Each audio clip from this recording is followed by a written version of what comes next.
and welcome to Dressmaking More.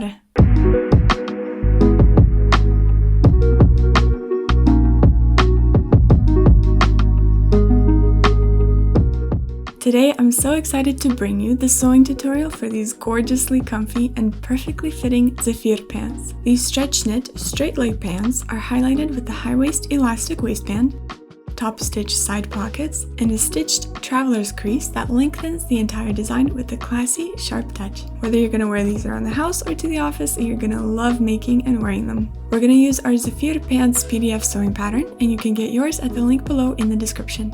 Here are the materials that you'll need. For these pants, the fabric that you'll use will give a different effect to the design of the pants. For example, I used a French terry knit fabric for these green pants, so they're more flowy, light, and they drape nicely.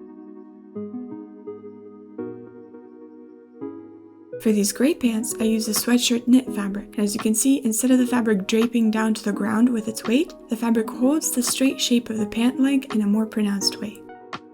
Now I'll cut out the pattern pieces from my fabric and make sure to transfer the marks to make it easier to sew in the process. There are detailed instructions on how to cut your fabric in your pattern booklet. Here are our pattern pieces: front, back, waistband, side pocket, and pocket lining.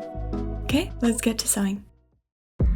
We'll start with a traveler's crease. There's two ways to mark our line. Take your front pattern and fold it in half right along the center line. Then pin the folded pattern up to the top edge of the front leg piece, then mark along the fold with some chalk.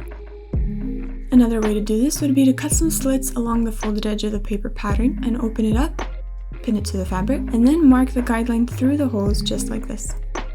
After we make our mark, fold the front leg piece in half according to the line, wrong sides together. You can pin it to your ironing board and then press the front crease. Test your iron on your fabric beforehand so it doesn't leave any traces on your fabric, and then firmly press the crease. Take your time to almost embed the fold into your fabric. At this step, it's very important to completely cool it using a wooden tailor's clapper. I've got one linked down below for you, but you want to move the fabric only after it's cooled down. Repeat for the second leg.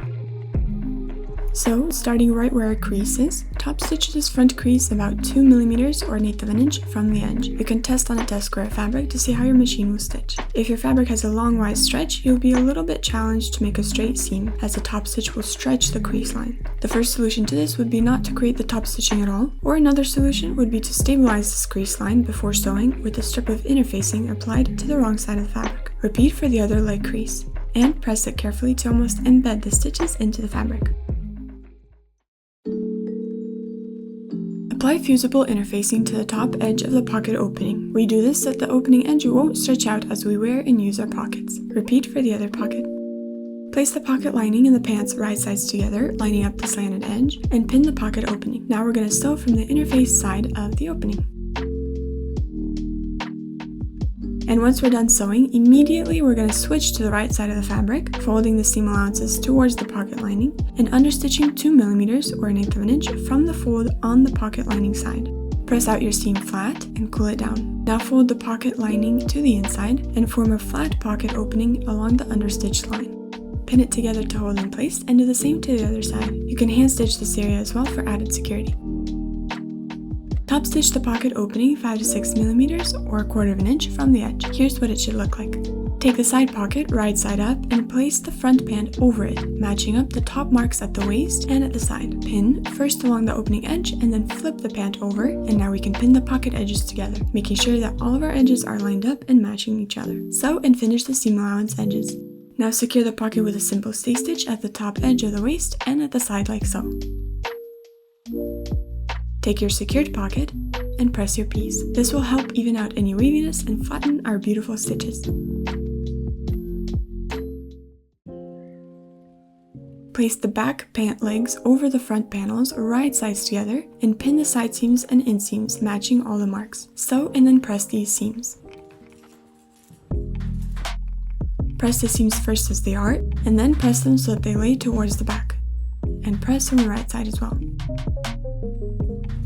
Place one leg inside of the other, right sides together, and pin the crotch seam. Sew the crotch seam and go for a second row of stitching for a stronger seam at the back side crotch. And press.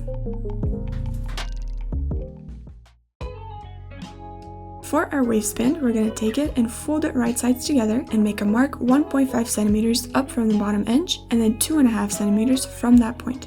We're going to sew the center seam of the waistband, leaving this section open. Sew to the first mark, backstitch, and move on to the second mark, starting with a backstitch and finish. Now this is optional, but what I like to do here is to open it up and top stitch around the opening just like so. This will secure our seam allowances in place and they won't be in our way once we'll have the elastic in. So here's what we have, and press open the seam allowances, doing the same from the right side.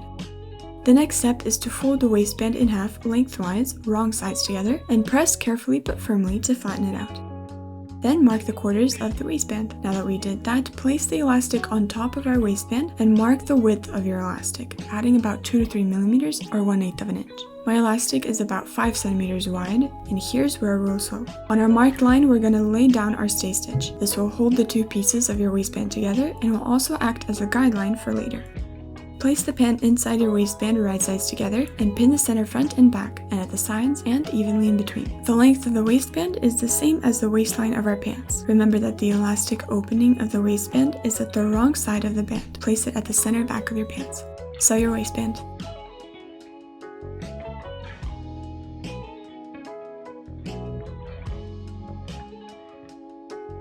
Press the seam to flatten and get rid of any waviness, and then press the seam allowances of the waistline towards the pants. Now insert the elastic into the band. I like using a safety pin on the edge of the elastic so I never lose it. You're going to pull it through, and then connect the two ends of the elastic so that you can comfortably adjust it through the waistband. Now we'll sew. Sew the ends of the elastic, sewing along the sides and then in a diagonal direction for extra security. Distribute the gathering evenly around the elastic and then try the pants on to see if you need to make any adjustments for the fit. Then sew the elastic opening closed by hand. Now mark 2 rows of seams that will go on our waistband. Place the top stitch on the elastic 1.5 centimeters or half an inch from the top edge, and the second one 1.5 centimeters from the first or 3 centimeters from the top edge. And sew, stretching the elastic while you go. And here's what the first stitch looks like, and the second one.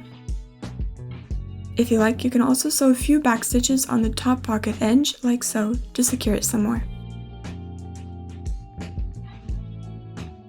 For the finishing step, we're going to serge the bottom edge of the pants and press it. If you want your hem to be 4 centimeters wide, 1.5 inches, then mark 8 centimeters or 3 inches up from the bottom edge on the wrong side. Then fold the bottom edge to that mark and pin. Press to flatten out from both sides, and then use a twin stretch needle to top stitch the hem of the pants. Test on a scrap piece of fabric first, and then move on to your pants following the guidelines on the machine plate. Just like so. Press the hem, cooling it down with a tailor's clapper, and giving your whole garment a finishing press like always, we are done with our sweet Zefir pants.